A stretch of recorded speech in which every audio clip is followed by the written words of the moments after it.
আলহামদুলিল্লাহ, আল্লাহ তাআলার শুকরিয়া আদায় করছি যে মহান আল্লাহ পাক রব্বুল আলামিন আমাদেরকে কিছু অল্প সময়ের জন্য আল্লাহর মসজিদে সমবেত হওয়ার তৌফিক দান করেছেন। আমরা খুশি হচ্ছি আলহামদুলিল্লাহ। তারপরে দরুদ ও সালাম বর্ষিত হোক বিশ্ব মানবতার মহান শিক্ষক মুহাম্মদ রাসূলুল্লাহ সাল্লাল্লাহু আলাইহি ওয়াসাল্লাম। সম্মানিত মুসলিম ইকরাম, আমরা ধারাবাহিকভাবে আলোচনা করছি সূরা ইয়াসিন থেকে। আজকে আমরা গত জুমায় আমরা আলোচনা করেছি সূরা ইয়াসিনের 13, 14, 15 নম্বর আয়াত। আজকে আমরা 16 থেকে শুরু করব।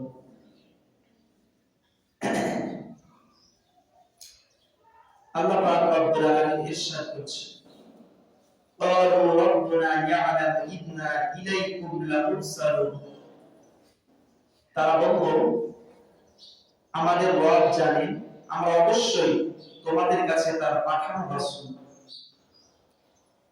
এই কথা বলল নবীরা বলল, কাফিররা যখন বিশ্বনবীকে, মক্কার কাফিররা বিশ্বনবীকে নবী হিসাবে স্বীকৃতি দিতে অস্বীকার করলো, এই মুহূর্তে আল্লাহ পাক রব্বুল আলামিন বিশ্বনবীকে বললেন, আপনি ইনতাকিয়া শহরের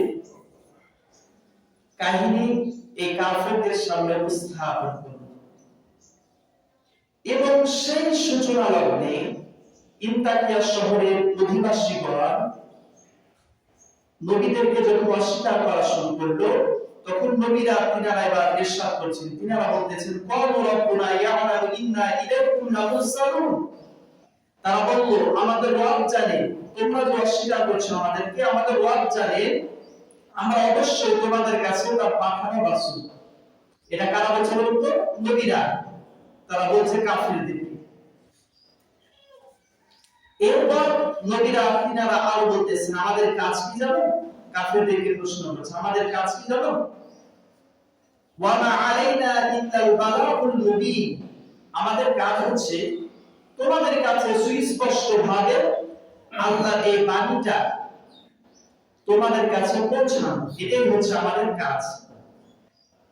এই কথা যখন বলল, কাফিররা এবার তারা কি বলছে শুনে।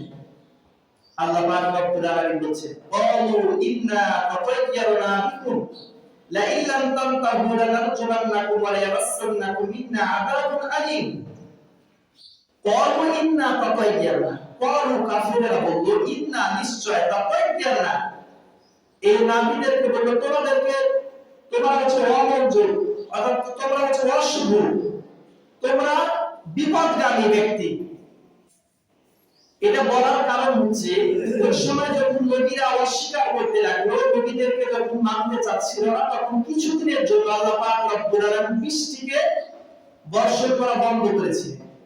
তখন এই নবীরা গিয়ে তাদের কাছে যখন দাওয়াত দিয়ে, তখন তারা তাদেরকে অশুভ মনে করলো, অলক্ষণে মনে করলো। যে আমাদের সমাজ আছে যে অশুভ অলক্ষণে, তুমি এসেছো বলে আমাদের তরকারিটা রান্নাটা এরকম হয়েছে, স্বাদটা নষ্ট করে দিলে।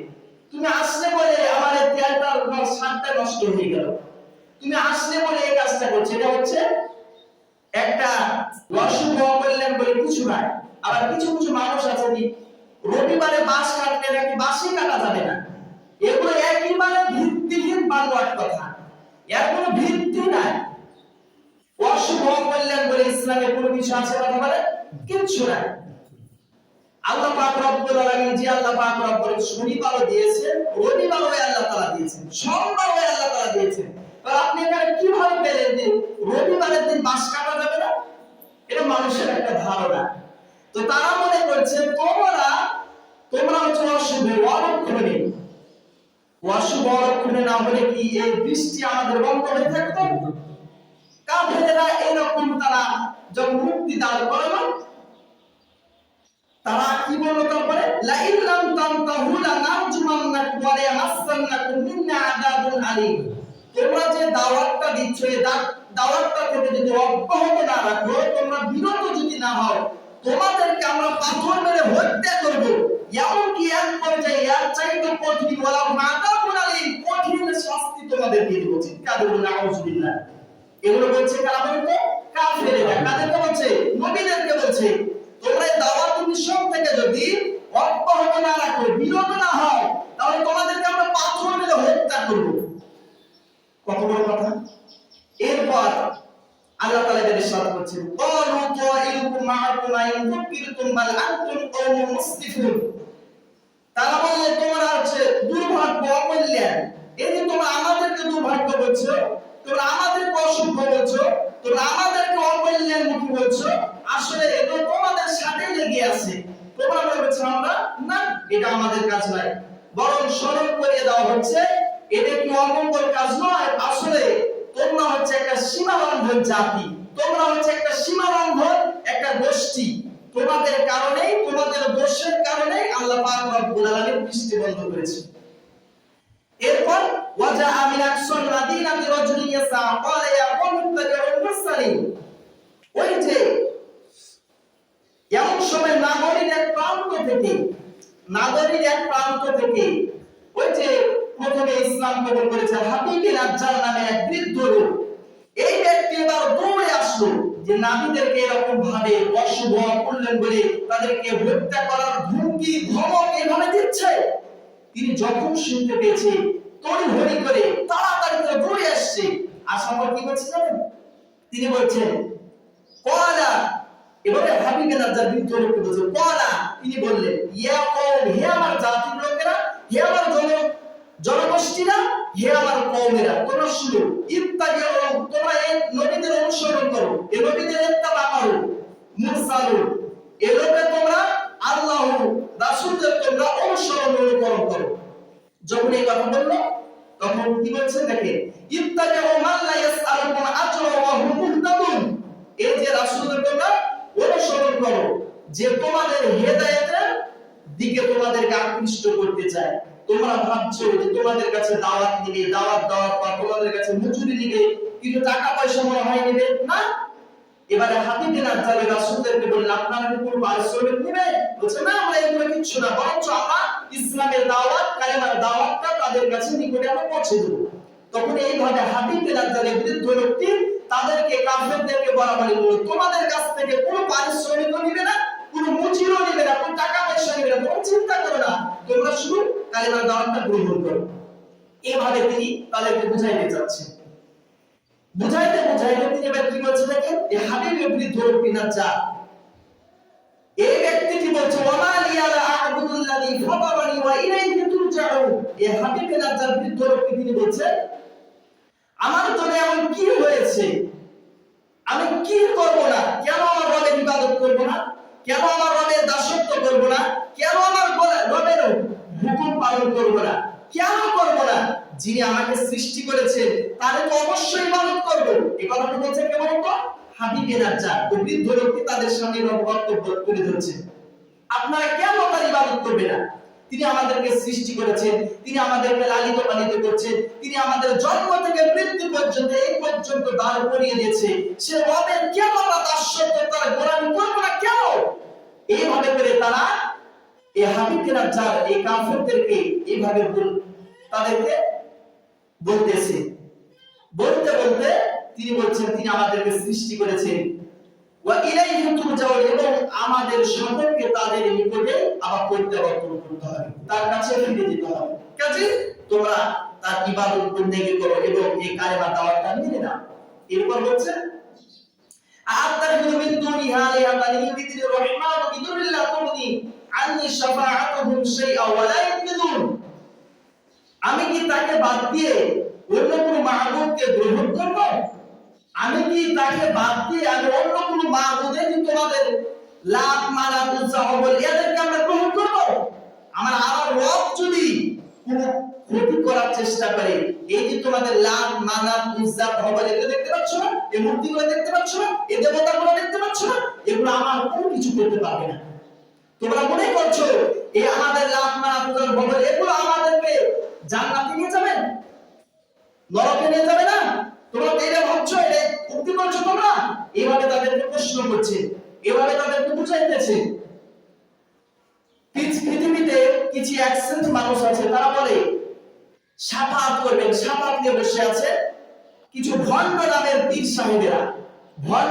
পীর সাহেবেরা তারা বলছে কিয়ামতের দিন তোমাদের কোনো চিন্তা নাই, এই যে বাবাদানের হাত ধরে তোমরা মুরিদ হও আর লক্ষ কোটি কোটি টাকা আমাদেরকে দাও, আমাদের এই পূজারি আমরা দরবার শরীফ ঘুরে আসি, আর কিয়ামতের দিন তোমাদের কোনো টেনশন নাই, আমার বাবা দান আমার চাচা দান তোমাদেরকে জান্নাতে নিয়ে চলে যাবে। চিৎকার করুন নাউজুবিল্লাহ। মনে হয় জান্নাতের টিকিট বিক্রি করছে পীর সাহেবেরা। পাশে নাই বলুন তো, এই যে গত কয়েকদিন আগে আপনার ইন্টারনেট সোশ্যাল মিডিয়ার মধ্যে ভাইরাল, ডক্টর মিজানুর রহমান আজহারী মাত্র 2টা মাহফিল করেছে।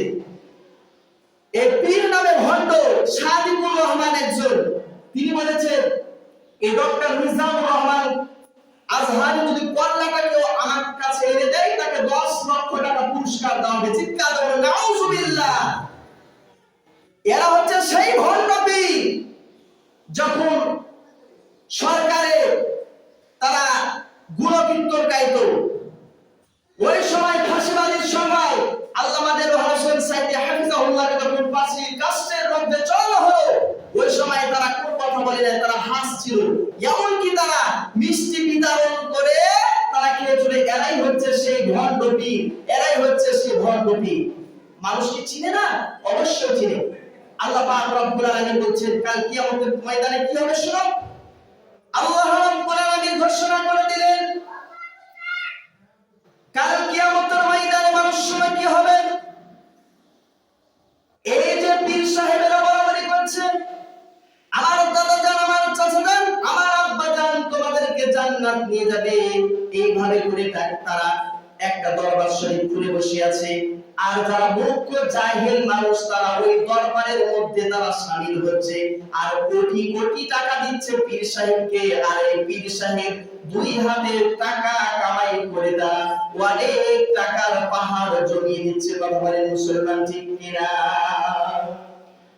আল্লাহ রাব্বুল আলামিন সমস্ত ব্যক্তিদের ব্যাপারে বলছেন কাল কিয়ামতের ময়দানে মাথার নিকটবর্তী যখন সূর্য চলে আসবে, এই মাটিটার মাটি হবে না তামায় পরিণত হবে। মানুষেরা কোন জায়গায় দাঁড়াবে এটা নিয়ে তারা প্রতিযোগিতা করবে, কোথায় প্রশ্রয় পায়, কোথায় গিয়ে আমরা আমাদের জানটা একটু বাঁচি। এইভাবে করে তারা কিয়ামতের ময়দানে প্রতিযোগিতা করতে থাকবে। ওই সময় আল্লাহ পাক রব্বুল আলামিন কুরআনুল কারীমের সূরাতুল আবাসার 34 নম্বর আয়াতে ইয়াউমা ইয়াফিরুল মারউ মিন আখিহি ওয়া উম্মিহি ওয়া আবি ওয়া সাহিবাতিহি ওয়া বানিহি। আল্লাহু আকবার। এই যে দুনিয়ার মধ্যে কেউ যদি কোন সমস্যার সম্মুখীন হয়, বিপদে পড়ে, সর্বপ্রথম তার ভাই তার সামনে অগ্রসর হয়ে যায়। আল্লাহ পাক রব্বুল আলামিন বলেন কিয়ামতের ময়দানে তার এই ভাইটাকে উপস্থিত করা হবে। ওয়াফিরুল মারউ মিন আখি, তার এই ভাইটাকে সর্বপ্রথম উপস্থিত করা হবে এবং এই ভাই আরেক ভাইকে দেখে একেবারে দৌড়াতে থাকবে, পালাইতে থাকবে। চিৎকার দিয়ে বলুন আল্লাহু আকবার। এই যে দুনিয়ার মধ্যে কোন ভাই বিপদে পড়লে আরেক ভাই বিপদের মধ্যে সাহায্য করে, ভাইয়ের যতই দোষ হোক তারপর ভাইয়ের পক্ষে সাফায়াত গায়। এই রকম কিয়ামতের ময়দানে আল্লাহ বলেন এই ভাইকে কিয়ামতের ময়দানে দাঁড় করানো হবে। আর এই ভাই এক ভাইকে দেখে আরেক ভাই দৌড়ে পালিয়ে যাবে। ওয়া উম্মিহি ওয়া আবি, এবং তার জন্মদাত্রী মাকে সেই দিন কিয়ামতের ময়দানে তার পিতা মাতাকে দাঁড় করা হবে। এই কিয়ামতের ভয়াবহ দৃশ্য দেখে তার মা এবং তার বাবা বলে আমার দুনিয়ার মুখে কোনো সন্তানই ছিল না, দুনিয়ার মুখে আমার কোনো বিয়েই হয়নি, আমি সন্তান কোথায় পাবো? চিৎকার আল্লাহু আকবার। আর এই পীর সাহেব, পীর নামে কলঙ্ক, এই ভণ্ড পীররা তারা বলাবলি করছে কিয়ামতের দিন দাদা জান চাচা জান আমাদেরকে জান্নাত দিবে। চিৎকার করুন নাউজুবিল্লাহ। আর এগুলোতে পড়ছে কারা? যারা জাহেল, যারা মূর্খ, এখনো যারা ইসলাম তাদের এই জায়গার মধ্যে পড়ছে। এখান থেকে সাবধান হতে হবে। তো আল্লাহ পাক রব্বুল আলামিন সূরা ইয়াসিনের 23 নম্বর আয়াতের মধ্যে তিনারা বলছেন, তিনারা কি বলছেন? ওই যে হাবিবে নাজ্জার যখন তাদেরকে এভাবে বলাবলি করলো, শুনো এই যে তোমাদের লাত মারা যে ভবন দেখতে পাচ্ছ মূর্তিগুলো, এগুলো কিছু করতে পারবে না। কিয়ামতের ময়দানে এরা কোন সুপারিশ করতে পারবে না, তোমরা ফিরে এসো, এইভাবে তাদেরকে বলছে। তারপরে তিনি বলছেন ইন্নী ইদাল্লাফি যালালিম মুবিন ইন্নী আমানতু বিরাব্বিকুম ফাসমাউন। আল্লাহু আকবার। এরপর তিনি বলছেন আমি যদি তোমার কিছু করি তাহলে অবশ্যই, আমি যদি তোমার তেমন কিছু করি তাহলে অবশ্যই আমি সুস্পষ্ট গুমরাহিতে নিমজ্জিত হয়ে যাব। আমরা যদি এগুলো করি তাহলে তোমাদের সুস্পষ্ট বিভ্রান্তিতে পড়ে যাব, না আমরা এগুলো করব না। ইন্নী আমানতু বিরাব্বিকুম ফাসমাউন, অবশ্যই আমি গুমরাহির বদলে তোমাদের মালিকের উপর ঈমান এনেছি, অতএব তোমরাও আমার কথা শুনো। হাবিব নাজ্জার বলছে শুনো, তোমরা এই লাত মারা ভগবানদেরকে তোমরা ভুলে যাও, এগুলো ছেড়ে দাও, মূর্তি পূজা ছেড়ে দাও, এই শিরকি কাজ ছেড়ে দাও। আমি আমার আল্লাহ পাক রব্বুল আলামিনের উপর ঈমান এনেছি, তোমরা ঈমান এইভাবে করে তখন তাদেরকে বুঝাইতে চাইলেন, কিন্তু তারা এই জাতিগুলো বুঝতে চাইল না, বুঝতেই চাইল না। এক পর্যায়ে বৃদ্ধ আমার বৃদ্ধা বনিতা হাবিব নাজ্জার এই ব্যক্তিটাকে তারা শহীদ পর্যন্ত করে দিল। জোরে বলেন নাউজুবিল্লাহ। এই বৃদ্ধ লোকটা যখন তাদেরকে এইভাবে একটার পর একটা বুঝাইতে চাইল হাবিব নাজ্জার, তখন এক পর্যায়ে তারা বিরক্তি হয়ে তাকে শাহাদাত করে দিল। হাবিব নাজ্জার এই বৃদ্ধ লোককে এইভাবে করে বুঝাইতে চাইলেন, তারপরে বুঝতে চাইল না, এই জাতির কপাল পুড়ে গেল। তখন এই বৃদ্ধ লোকটিকে তারা শাহাদাত বরণ করে। এরকম কোন অবস্থা, এবং এই ব্যক্তি তখন কি বলছে শুনো, যখন শাহাদাত বরণ হয়ে গেল তখন এটা শুনে ইলা দুখুলিল জান্নাতা ক্বালা ইয়া লাইতা কওমি ইয়ালামুন। আল্লাহু আকবার।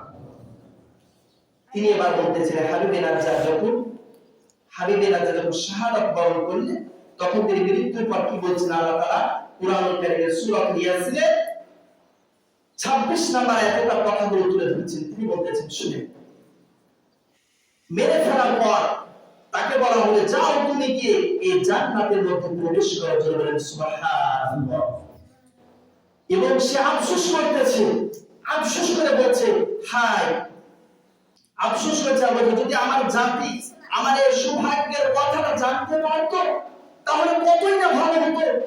এই যে আমি এই পথের উপর ঈমানের উপর আমি মৃত্যুবরণ করলাম, তাদেরকে বিভিন্ন ধরনের আমি তাকে বুঝানোর চেষ্টা করলাম, এই জাতি আমাকে শাহাদাত বরণ করলো, এটা যদি আমার জাতির লোকেরা জানতে পেত যে আল্লাহ তাআলা আমাকে খুশি হয়ে জান্নাতের মধ্যে দাখিল করলেন। জোরে বলেন সুবহানাল্লাহ। তিনি এভাবে আফসোস করতেছেন। এরপরে কি বলছেন শুনেন, ওয়া মা আনজালনা আলা কওমিহি মিন বা'দিহি মিন জুনদিন মিনাস সামাই ওয়া মা কুননা মুনজিরিন। এবং আল্লাহ পাক রব্বুল আলামিন বলেন আমার রব আমাকে maaf করে দিয়েছেন এবং আমাকে তিনি সম্মানিত মানুষদের দলে শামিল করে নিয়েছেন। জোরে বলেন সুবহানাল্লাহ। এরপর ওয়া মা আনজালনা আলা কওমিহি মিন বা'দিহি, তার হত্যাকাণ্ডের পর তাদের শায়েস্তা করার জন্য ওই কাফেরদেরকে, এই হাবিব নাজ্জারকে যিনি হত্যা করলো, তাকে শাহাদাত বরণ করলো, নবীকে অস্বীকার করেছিল, আল্লাহ কি এমনিতে বসে থাকতে পারে? বসে থাকেন নাই, বরঞ্চ আল্লাহ তাআলার পক্ষ থেকে কোন সেনাবাহিনীও পাঠায়নি। দেখেন কি বলছেন, আমি কি করেছি তাদেরকে শায়েস্তা করার জন্য? মাত্র আমি একটা জিনিস করেছি, কি মিন বা'দিহি মিন জুনদিন মিনাস সামাই ওয়া মা কুননা মুনজিরিন, আমি আমার আকাশ থেকে একটা সেনাবাহিনী পাঠাইনি। কি করেছেন তাহলে শুনুন, ইন কানাত ইল্লা সাইহাতা ওয়াহিদা ফাইদা হুম খামিদুন, আমি যা করেছি তা ছিল একটি মাত্র বিকট একটা শব্দ করেছে। হাদিস মুফাসসিররা তিনারা বলেন জিবরাইল আলাইহিস সালাতু ওয়াসালাম একটা বিকট শব্দ করেছে। এই বিকট শব্দের কারণে, গর্জনের কারণে ওই জাতি, ওই ইনতাকিয়া শহরের যতগুলো অধিবাসীগণ ছিল সকলেই তারা স্তব্ধ হয়ে গেছে, তারা মৃত্যুবরণ করেছে। চিৎকার করে বলুন আউযুবিল্লাহ। এইভাবে করে সব শেষ হয়ে গেল।